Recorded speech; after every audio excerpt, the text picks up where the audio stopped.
Graça e paz, amém, irmãos? Amém. Glória a Deus. Para mim é sempre uma satisfação, um privilégio muito grande poder estar aqui. Foi um evento do ministério do pastor Silas, que foi, na verdade, um divisor de águas no meu ministério, e eu fico muito feliz pela oportunidade que tenho recebido de Deus, pelas conexões que Deus tem me dado. Eu tenho falado muito sobre isso. Eu quero fazer uma reflexão com vocês. Eu confesso que sempre fui bem para cuidar de coisas.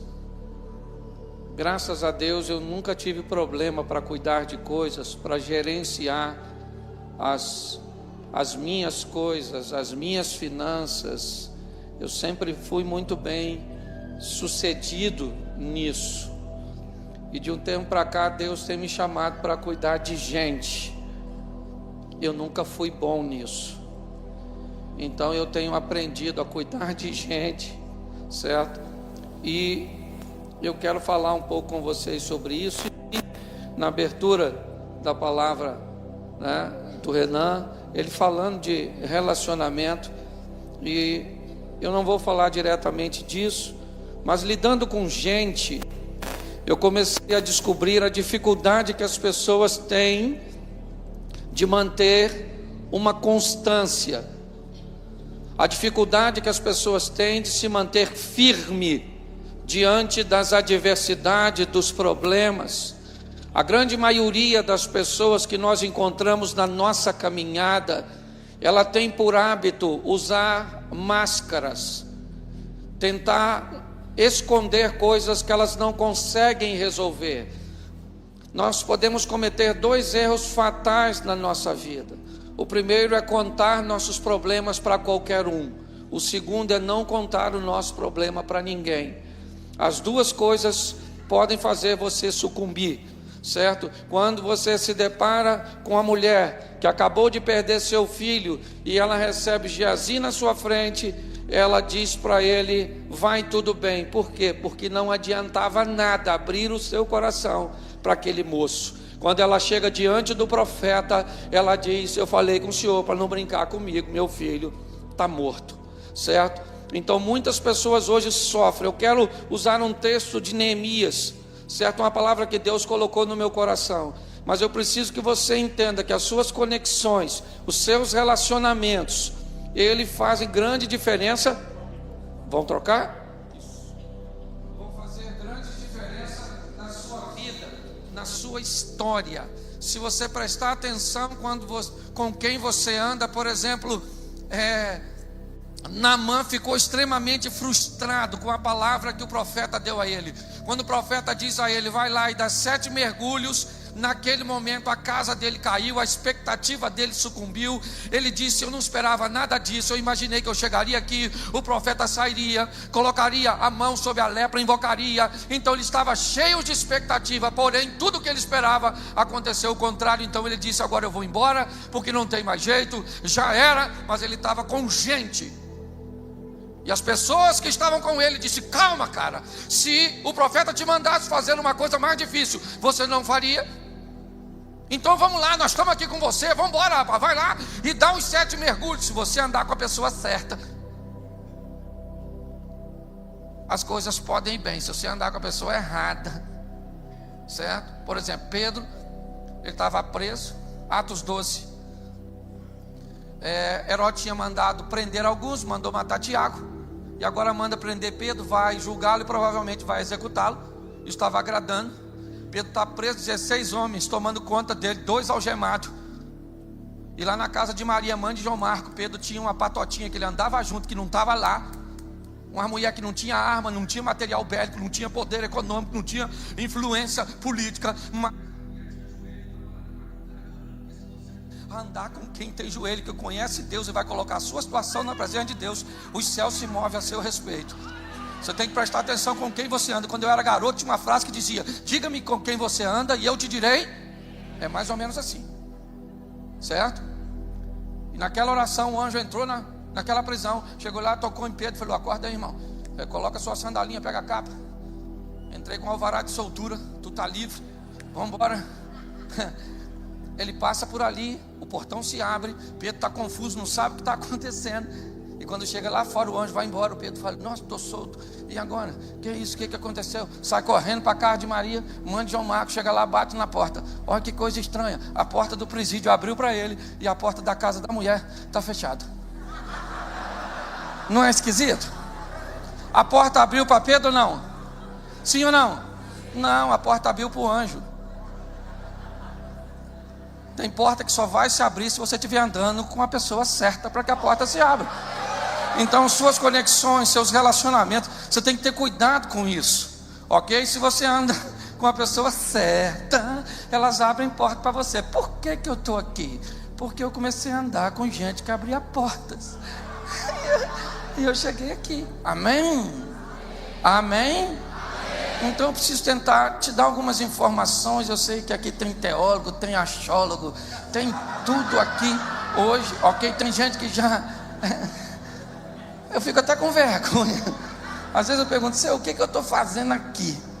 Pois é, mas Deus colocou, com certeza o diabo não me colocaria aqui, certo? Então você espera um pouquinho que já acaba. Eu quero falar com você sobre a postura de um homem que enfrentou uma crise, sabe? Um poder que pode trazer para a sua vida um verdadeiro avivamento. Eu quero expor aqui avivamento nesse momento como a capacidade que as pessoas têm de sobreviver às intempéries, o caos, de conseguir realizar coisas apesar das circunstâncias negativas. Ok? Aquela historinha: quem quer dá um jeito, quem não quer dá desculpa e pronto. Qualquer desculpa que você dá para o seu fracasso, ele continua sendo fracasso. Então a decisão é sua, certo? Mas nós vamos dar uma olhada nesse moço, um texto muito conhecido, Neemias capítulo 1, verso 4. Diz assim: e sucedeu que, ouvindo eu essas palavras, assentei-me, chorei e lamentei. Feche os seus olhos. Senhor nosso Deus e Pai, em nome de Jesus, eis aqui a Tua palavra. Continua falando conosco e usa-me como um canal de bênção. É o que te pedimos, Senhor, em nome de Jesus. Amém? Preste atenção que eu quero começar com o impacto de uma informação negativa, de uma situação contrária. Neemias está vivendo uma vida estabilizada quando alguns chegam de Judá e ele pergunta como estão as coisas lá. E a notícia que ele recebe não é uma notícia boa.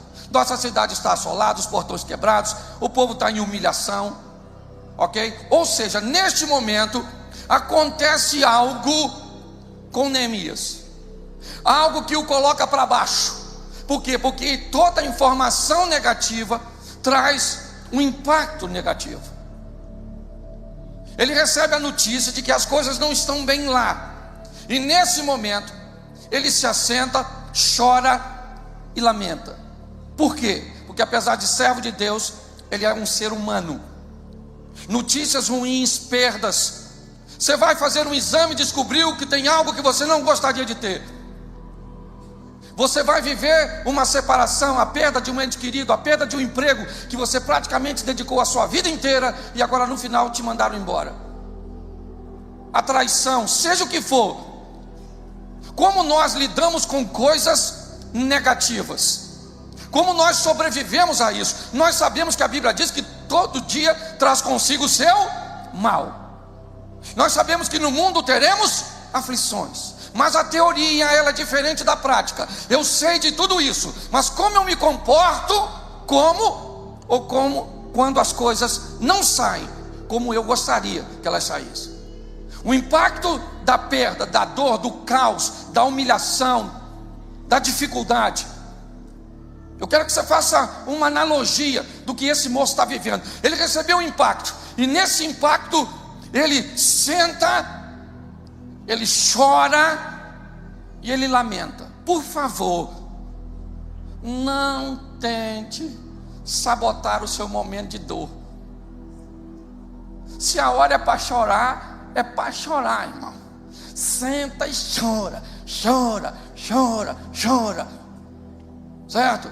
Está na hora de perder. O bandido chegou, botou e falou: perdeu, irmão.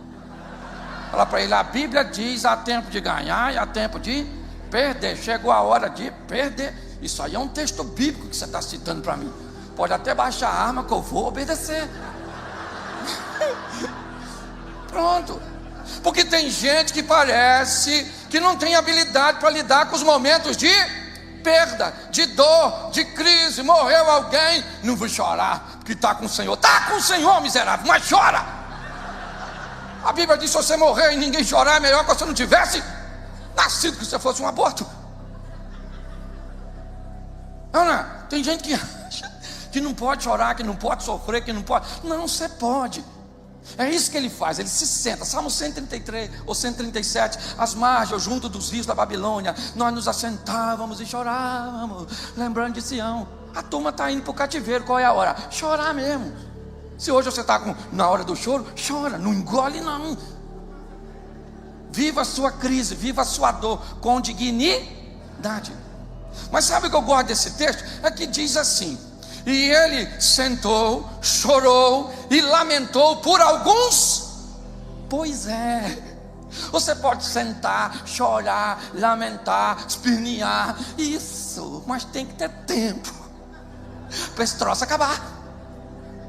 Entendeu? Meu marido morreu, oh meu Deus, nunca mais, acabou minha vida. Não, filho, acabou a dele que morreu.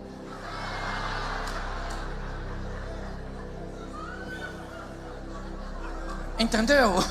É doloroso, sim ou não? Claro! Viveu com um homem 30, 40 anos, mas o cara morreu, filho. Lembra de Davi? Eu vou pelo caminho.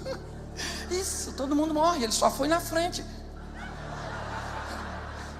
E a senhora deveria glorificar a Deus, porque poderia ter sido a senhora.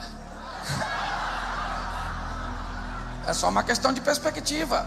É perspectiva, querido. O que é uma pedra para o distraído? A possibilidade de tropeçar. O que é uma pedra para o construtor? A possibilidade de fazer uma obra.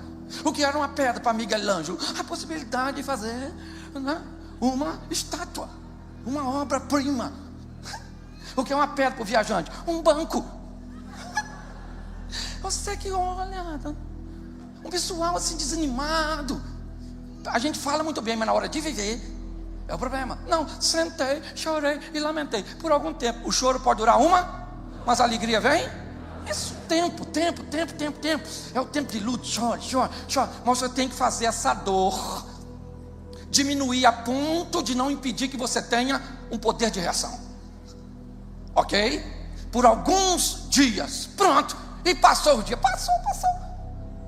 Entende? Vamos embora. Vida que segue. Eu fui assaltado no Rio de Janeiro. Nunca mais eu saio. Menino, o Jardim do Éden era perigosíssimo. Sim. Por proporção, Caim matou Abel. Morreu 25% da população num dia só. É só uma questão de ótica. Você consegue entender? Então, por alguns dias, descubra uma doença e tente levar a sua dor por mais do que ela deve ir, e você vai ver o que a doença vai fazer com você. É fácil dizer Jeová Rafa. Isso. Ele é o Rafa quando você está são, mas eu queria te dizer uma notícia. Ele também é quando você está doente. Porque parece que a gente só fala isso para os outros. Quando chega na nossa vez, é ou não é? O Neemias, ele sentou, chorou, lamentou por alguns dias. Depois ele entrou em modo de recuperação. Jejuei, orei e fui para a presença do... Isso aí. É para lá que ele vai. Por alguns dias ele sentou, chorou, recebeu um impacto, a dor era aguda, era difícil, era algo nos seus questionamentos. Por quê? Tá bom, passou, agora eu entro em modo de recuperação. Minha vida não pode terminar assim. Ele vai jejuar, ele vai orar, ele vai se aproximar de... Ainda está doendo, sim ou não? Sim ou não? Claro que está, mas a dor não é mais capaz de anular seu poder de reação. É isso. Onde está a nossa força? Na presença do Senhor. É nele que nós vamos ter condições de prosseguir. Ele está triste, sim, mas a tristeza logo diminuiu. E ele então foi para lá, jejuou, orou, falou com Deus: Senhor, eu estou aqui. Começou a conversar consigo mesmo. O Senhor guarda o seu conserto, a sua aliança. O Senhor é fera, o Senhor é Deus, o Senhor é demais da conta. Eu estou contigo e não abro. E isso foi potencializando sua recuperar. Isso, eu gosto disso. Ele começa a criar nele um poder de recuperação, capaz de dar a ele o quê? Condições de não sucumbir mediante as dificuldades. Ele começa a planejar. Eu gosto desse cara porque ele começa a planejar algumas coisas. O texto eu não sou obrigado a ler tudo. Depois você lê, está tudo ali na mesa, tá? Porque vou cumprir o tempo aqui. Escute só como é que é a maneira. Ele, certo? Está conversando com ele mesmo. Ele fala assim: Senhor, eu sou teu servo. E no final do texto ele diz: eu sou o copeiro do rei. Eu acho isso fantástico. Primeiro ele diz que ele é servo de isso, tem conexões com os céus, conhece os recursos que vêm de lá.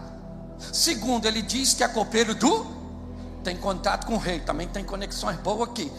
Porque tem gente que só tem conexões boas aqui, mas não tem aqui. Tem gente que só tem aqui, mas não tem aqui. Então se lasca. Você tem que ter conexões, porque o que não faz aqui, lá se faz. Amém? É assim que acontece. O que ele faz? Ele explica: eu sou teu e eu sou copeiro do rei. Então, Senhor, eu estou a fim de conversar com ele. E eu queria que o Senhor tocasse no coração. Isso é fantástico. Olha o que ele está usando. Está usando sua conexão com o céu para mover as conexões na terra. Ele está falando: eu sou copeiro dele, mas eu vou pedir a ele para me construir um muro lá em Jerusalém, lá em Judá. É longe pra caramba. E provavelmente ele vai deixar não, né?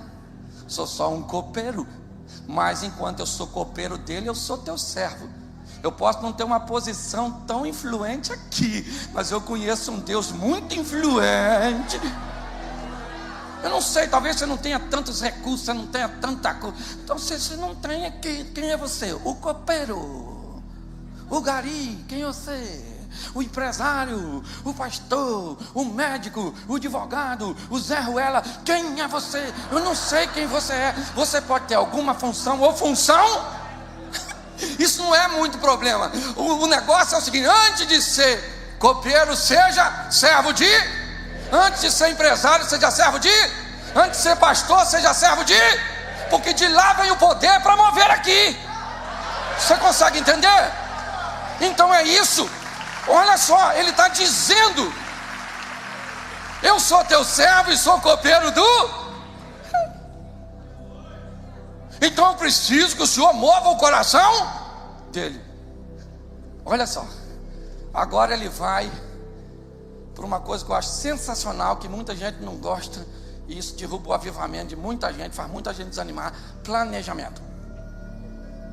Tem gente que não planeja nada, faz tudo pela fé, sem planejar. Você já ouviu um texto que diz assim: os planos de Deus não podem ser frustrados? Até Deus, que é autossuficiente, todo-poderoso, faz plano. Um dia Jesus falou: estou a fim de ir lá em Betânia. Falaram para ele: então vão matar o senhor lá, viu? Ele falou: mas eu tenho um plano, eu vou de noite. Você tem plano? Olha que coisa fantástica. Neemias está diante do rei e ele está meio triste. E o rei falou: o que está acontecendo? Você está triste? Você está doente? Ele falou: não. Sabe quem é, majestade? A cidade, o sepulcro dos meus pais estão lá. A cidade lá está assolada. Estou chateado pra caramba. Poxa. O texto fala uma coisa magnífica também: estando a rainha pertinho lá. Eu não sei porque que falou que a mulher está lá. A única explicação que eu encontrei foi que eu imagino Elias Neemias pedindo, e falou: ó, eu estou precisando ir lá ver o sepulcro e reconstruir a cidade, o sepulcro dos meus pais. A minha história é uma história de família. Eu imagino que o rei olhou para a mulher, porque é assim que nós fazemos, não é? Quando alguém pede, a gente manda às vezes para caramba, mas a mulher está do lado, você olha. Aí ela faz assim, ó. Você já notou que é? Não é assim? Nós pensamos que nós manda. Não pensa? Mas a gente pode ser quem for. A mulher está do lado, pediu.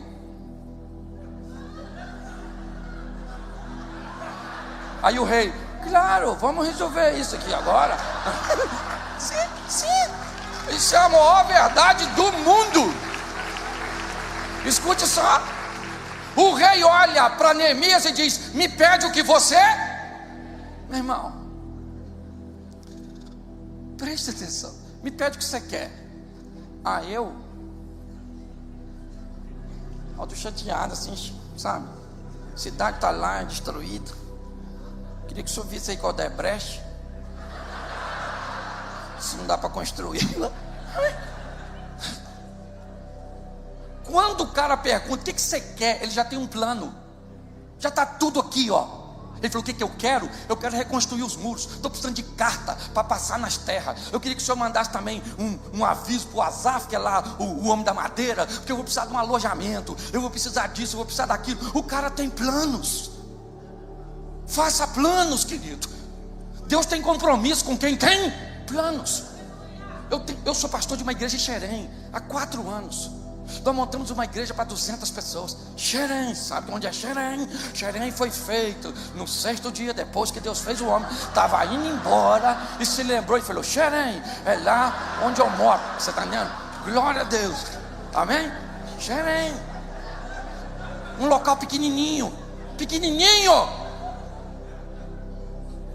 Com 2 anos nós saímos de uma igreja de 200 pessoas para uma igreja de 600 pessoas. Com 4, 5 meses que estávamos nesse ambiente, tivemos que fazer 2 cultos. Aí a doutora de Mary Williams vai lá pregar, escuta um barulho de máquina do outro lado da parede. Eu falei: não, aqui tem uma casa de material de construção mesmo, mas não funciona essa hora não, já é quase 10 horas da noite, não tem máquina lá não. Ela falou: não, estava quebrando a parede. Eu falei: quebrando? É a casa de material de construção mais bem estabelecida lá. Menino, ela não fechou. Não orei nada, não tem nada a ver com isso. E o camarada foi lá, ofereceu. Nós alugamos. Há 1 mês e meio atrás nós compramos um terreno que o cara me vendeu 10 mil metros quadrados e me entregou 11.400 e pouco. Ou seja, mais 1.500 metros foi de lambuja. Por quê? Porque a gente tem planos, Senhor. Faça planos. Entenda bem. Esse indivíduo, olha só, ele tem um plano, ele apresentou o que queria. Porque o rei perguntou: quanto tempo vai durar? Sei lá, porque tem gente que só tem iniciativa, mas não tem terminativa. Nem sei. Acabativa, para ficar melhor, é na verdade. Pessoas são especialistas em comer, mas não consegue terminar. Se um abismo chama outro abismo, uma vitória chama outra vitória, um milagre chama outro milagre. Quando você vai descobrindo que o Deus que você serve pode fazer, ele começa com coisas pequenininhas e termina com coisas grandes. Ele estava tudo na ponta da língua. Eu sei o tempo que vai durar, eu quero isso, eu quero aquilo outro. O rei falou: então vai na tua, irmãozão, vai embora. Ele chega em Jerusalém, 3 dias ele não fala nada, fica quietinho e vai fazer uma vistoria. Também gosto disso. Foi fazer uma leitura do que está acontecendo. Lembra do Ezequiel? Nossos pais caíram à espada, nossos filhos e filhas foram em cativeiro. Por causa disso nós estamos vivendo isso. O cara fez uma leitura antes de tomar uma iniciativa. Descubra o que está acontecendo. Faça uma vistoria no teu casamento para saber quem é ruim, se é você ou se é seu marido, ou se é os dois. Porque o diabo não é, que ele está preso. Entendeu? Sim, faça uma vistoria. O que é que está causando problema na sua vida? Isso. Depois você está lá 3 dias, ele não faz nada, ele vai dar um rolezinho, ele olha, todo dia ele não falou com ninguém. Sabe o que eu acho mais interessante? É que ele não fala com ninguém, e o tal do sambalate, do tupi, já sabia. Ele não falou com ninguém. Não é? Mas os caras já sabiam. Me parece que essa turma exercia um cargo, me parece político, certo? Em Samaria, Sambalate, e provavelmente como a chegada de Neemias ali foi por uma autorização do rei, tinha algum envolvimento disso, talvez a informação tinha vazado, mas isso aí é outra história. Esse pessoal não gostou. Por quê? Porque sempre alguém vai ficar irritado com a sua vitória. Eu sou da roça, lá na roça, muitas vezes eu vi o cachorro latindo para a lua. Quem lembra do cachorro latindo para a lua na roça? A lua cheia, o cachorro uau, uau, uau, uau, uau, uau, uau. Queria morder a lua, o cachorro. O mais interessante era a postura da lua.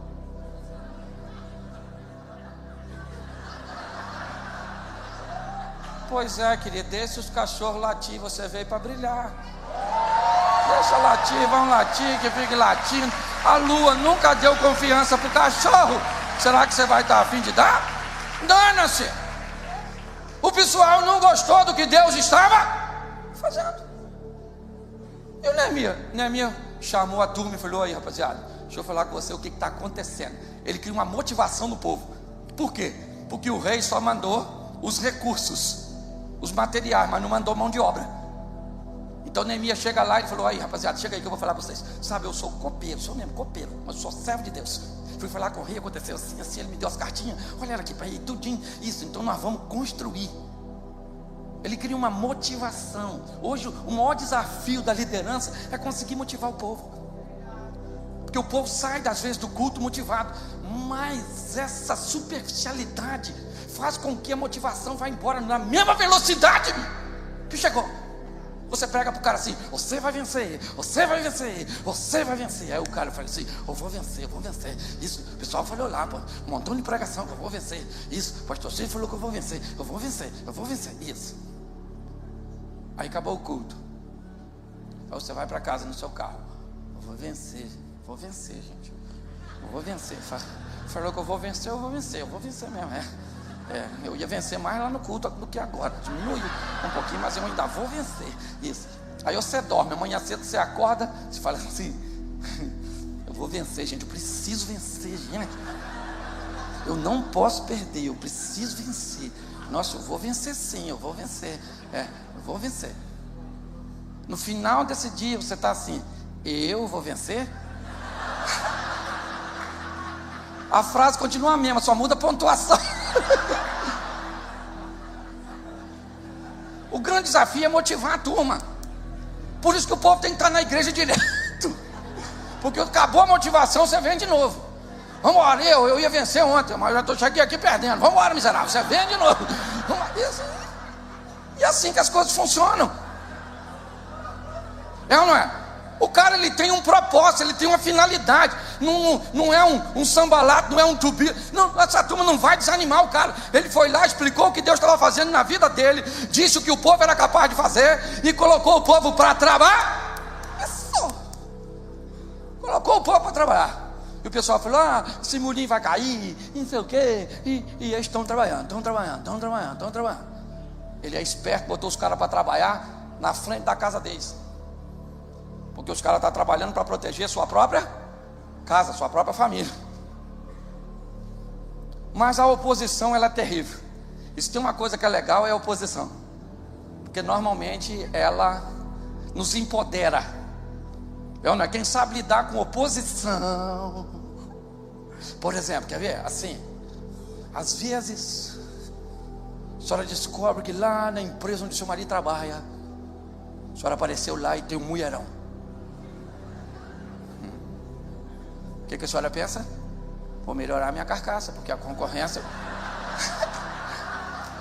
cria uma demanda para a senhora melhorar. A senhora descobre que o processo de falência Você ri, mas é verdade, não estou mentindo, é o meu jeito de pregar. É ou não é? Sim. Nada melhor do que um Isso, uma oposição às vezes. O tal do Sambalate do Tupi agora eles ficaram irritados. Agora eles querem briga, juntaram lá para o Neemia também, fazendo obrinha. Chamaram ele falou, vai dar para eu ir aí não, falou, se eu for aí a obra, eu tenho prazo para entregar, está entendendo? A determinação desse camarada para mim é algo fantástico. Por quê? Porque ele sabe onde quer chegar, e para chegar lá ele precisa aprender a vencer esses obstáculos. Primeiro, vencendo o quê? O desânimo, o impacto daquilo que é ruim. Segundo, estabelecendo o tempo que aquilo vai durar, que o choro, que a dor, que aquilo que poderia neutralizá-lo, pode até neutralizá-lo, mas apenas por um período. Já já ele vai estar de pé. Onde? Na presença de Deus, de onde virá as suas forças, através do jejum, da oração, da proximidade. Depois ele tem uma conversa com ele mesmo, convencendo a si mesmo, porque tem gente que é bom demais para convencer os outros, mas não exerce influência nenhuma sobre si. O cara é bom para dizer para os outros serem fiéis, mas ele não é. O cara é bom para vir com o discurso para tratar a mulher dele bem, mas a dele mesmo trata mal. Tenha tempo para o seu filho, mas o cara não tem tempo para o filho dele. Oferte, mas o miserável não oferta. Ele é bom para convencer os outros, mas tem dificuldade para convencer a si mesmo. Depois de tudo que ele faz, apresenta seu planejamento. Está aqui, ó, é isso, é nesse tempo, é dessa maneira, é isso que eu preciso. Quando chega, faz o quê? Uma vistoria, uma varredura, uma observação. Nem sempre o que vai te levar para o fundo está na sua vista. O que ia afundar o navio daquele moço lá, do profeta Jonas, era alguém que estava no porão e não no convés. Tem coisa que vai fazer a tua vida afundar, que ela não está no convés, ela não está visível. Você vai ter que procurar, vasculhar, fazer uma varredura e tirar da sua vida. Por isso vivemos com pessoas muitas vezes inconstantes. Até na própria igreja, você chega lá, o cara está lá esse mês ele está lá, por quê? Porque o cara está avivado, fala língua estranha. O cara, mês que vem, cadê o cara? Estou querendo enviar. Meu filho, mas você estava tão bem. Pois é, mas não estou mais. O inimigo está furioso, mas sempre teve, nunca vi ele calmo. Não é de hoje que esse miserável está furioso, não é verdade? Então essas pessoas ficam vivendo esse ciclo. Eu não tive referencial. Eu sou o primeiro pastor na minha família. Eu não tive ninguém para aprender. Eu vim de um ministério que não nos impulsionava a aprender, a crescer, a conhecer, a ver o que está acontecendo lá fora. Eu não vi nada disso. Eu não tive referencial de pai. Meu pai se casou, teve 8 relacionamentos. Minhas referências foram a palavra de Deus e as conexões, as pessoas que Deus me deu possibilidade de me aproximar. Eu vi pastor Silas falando de Subirá. Quarta-feira ele está pregando lá na igreja. Pensa aquele cara que você senta e bebe de balde. Você não fala. Quando ele te pergunta alguma coisa, você fala É para não interromper o raciocínio, não é verdade? Tem gente que você é melhor ser mudo, que você parece uma topeira. Bispo JB fala umas coisas comigo que eu só vou entender 15 dias depois. Eu estou lá em casa e falei, caraca.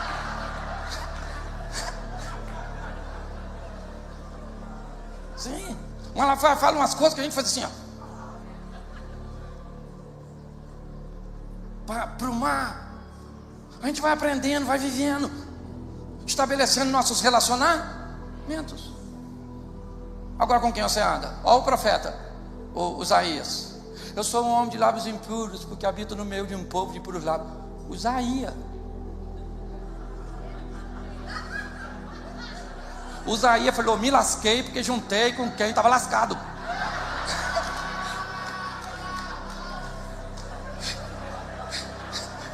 Eu não estou falando do seu, estou falando do Usaías. Se o Usaías ia se lascando, ele só não se lascou porque a misericórdia de Deus veio. Ele disse: aí eu vi o Senhor, eu falei: agora eu morri, estou me lascado mesmo.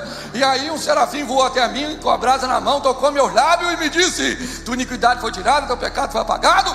E foi uma das conversas mais estranhas que eu já vi hoje na minha vida, foi a de Deus e Usaías. Porque no final, olha o que Deus diz: a quem enviarei?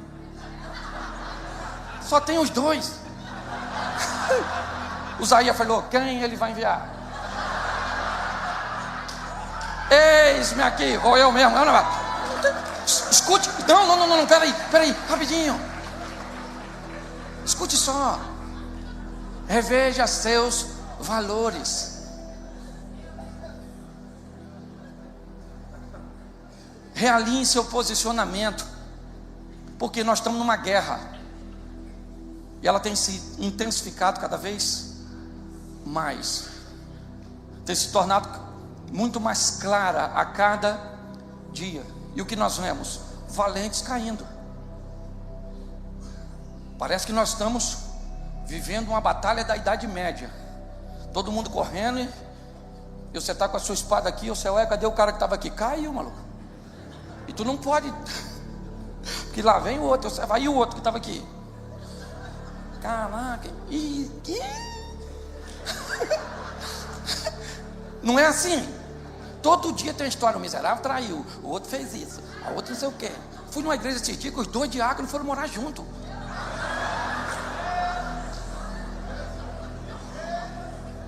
Eu falei: sangue do... Eu falei: gente, Jesus voltou e eu fiquei, não é possível. Deve ter acontecido isso em algum momento. Então nós estamos cada dia mais encontrando oposições mais fortes. Esses dias, lá onde eu pastorei, nós colocamos um outdoor e damos título ao ano.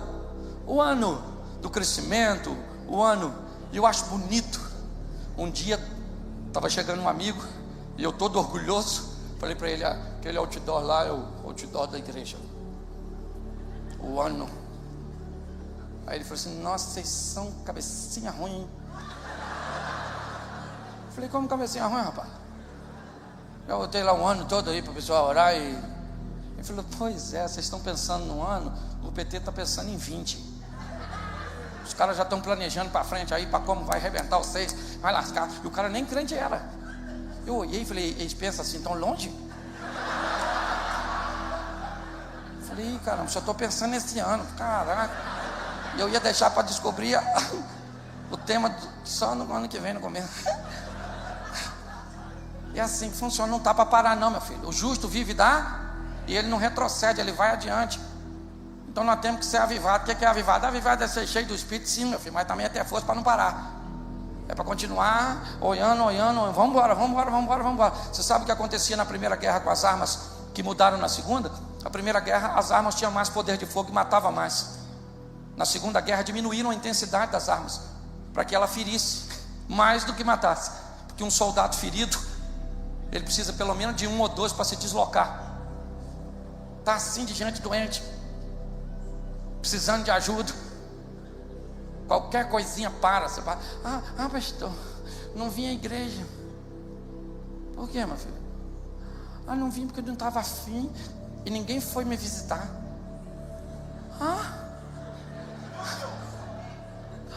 Vocês não estavam? Queria ver se o pessoal dava falta. Falei: não deu não, filho. Não deu não. Vou falar a verdade, eu não dei. Então eu vou embora.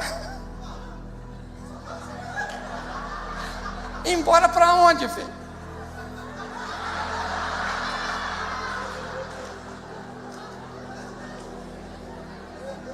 Sabe o que é mais legal? Que você pode estar rindo de você. Isso aqui é mais divertido. E vai dar quase 10 horas da noite. Escute aqui. Aprenda uma coisa: a vida é difícil para todo mundo. Em alguns momentos da sua vida você vai enfrentar crises seríssimas. E aprenda uma coisa para você lidar com gente. Quando alguém te fizer alguma coisa, te falar alguma coisa, não escute apenas o que ela está te falando ou o que ela está fazendo. Escute o que ela está sentindo. Porque às vezes ela só está se tornando má daquele jeito, nociva e tóxica daquele jeito, porque está infectada por um problema emocional, ou muitas vezes por um problema físico, que não tem coragem de compartilhar com ninguém. Ele não era assim, mudou o comportamento, ficou evasivo, agressivo, malicioso, isso, e negativista. Querido, não escute só. Eu falo isso para quem é casado. Não escute o que a pessoa fala. Tenta sentir, né, o que ela está sentindo ao te falar. Se você tiver habilidade, e eu fecho aqui para você entender. Há um tempo atrás eu estava lá no sítio recebendo um casal de pastores que tinham vindo dos Estados Unidos. E aí então saí com eles, eles queriam resolver algumas coisas. Minha esposa ficou. E eu estou chegando com eles no sítio, com meus convidados. Minha mulher vem saindo com o carro dela na rua, dentro do sítio, aquele poeira subindo. Falei, gente, a mulher também é doida ali vindo. E ela veio, passou por mim com uma bala. E eu parei o carro, falei, gente, o que aconteceu? Ela freou lá, a poeira subiu. Ela voltou de ré, abriu o vidro, falou assim, vou ali fora resolver umas coisas. Eu falei nada, fechei o vidro, falei para o casal que estava assim, aconteceu alguma coisa na minha ausência. Eu vou deixar vocês aqui, vocês almoçam, que eu vou lá ver o que aconteceu. Deixei e fui para casa. Cheguei em casa, ela nervosa, andando para um lado e para o outro. E eu falei, Senhor, me dá sabedoria. Se o Senhor me der força, aí o fim dessa história vai ser diferente. Aí eu olhei para ela e falei assim, vi que ela estava nervosa. Eu conheço minha mulher, 26 anos nós vamos fazer de casado. Olhei para ela e falei, o que foi, filha? E ela começou a falar, aconteceu isso, o que é isso? Isso é um absurdo, isso é o quê? Eu olhei para ela e falei, deixa eu falar uma coisa com você. Eu vivo com você há quase 26 anos. E se isso acontece, se o que você está me falando acontece há 15 anos atrás, a sua reação seria muito pior. Eu fico feliz de como você cresceu, amadureceu, se aperfeiçoou. A habilidade que você está tendo de gerenciar suas emoções nesse momento é algo fantástico, que me mostra que eu casei com a mulher certa, e a grandeza de alguém que vai cada vez mais. E eu fui olhando para ela, ela foi melhorando. E eu falei, porque realmente você está certa, sabe? Mas essa maneira madura de equacionar suas emoções. E ela foi. A minha vontade era falar, sua praga, você vai me matar de vergonha na frente dos outros. Porque é isso que às vezes a gente pensa, nós estamos mais preocupados com o que está acontecendo nos outros do que o que está acontecendo na nossa casa. Eu poderia dizer, você me fez passar vergonha na frente dos meus convidados. Que convidado, rapaz? O mais importante é a emoção da minha esposa. O convidado a gente manda embora, se não quiser não volta mais e pronto. Estou aqui para vender uma imagem que não tem. E eu fui falando com ela, e a bichinha foi pro mano. No final ela falou assim, eles estão lá no sítio, né, Cláudio? Eu falei, então, vamos lá para a gente almoçar? Eu falei, vamos num carro só ou em dois?